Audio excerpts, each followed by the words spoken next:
Öncelikle Mevlid-i Nebi etkinliğinin herkes için hayırlara vesile olmasını diliyorum. Evet, biz sağlık çalışanları olarak alanda 2 çadır kuruyoruz. 50 kişilik bir gönüllü ekibimiz var. Bunların içinde hem doktorlar var, hem hemşireler var, anestezi teknikerleri var. Hemen hemen her bölümden sağlıkçı gönüllü arkadaşlarımız var. 2'ye bölüyoruz.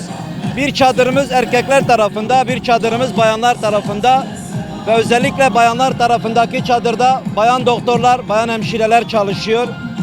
Burada ne yapıyoruz? Şunu söyleyeyim. Bir hastanenin acilinde bulunması gereken, ilk müdahalede lazım olan bütün malzemelerimiz var. İçimizde acil tıp uzmanları var, pratisyenlerimiz var, hemşirelerimiz var. Dolayısıyla hemen hemen her duruma hazırlıklı olacak şekilde bir çalışmamız, bir planımız var. Dediğim gibi 50 kişilik bir gönüllü ordumuz var.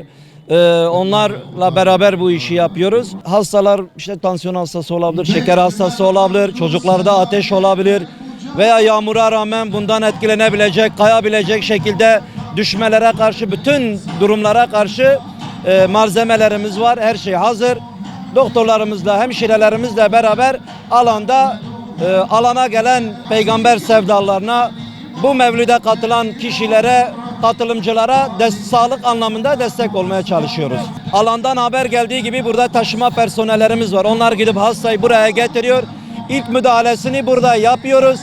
Eğer bir ihtimal hasta başka bir üst seviyeye sevk edilmesi gerekiyorsa, yani hastaneye veya bir araştırma hastanesine gitmesi gerekiyorsa, burada Sağlık Müdürlüğü tarafından gönderilen ambulansla bir diyalogumuz var.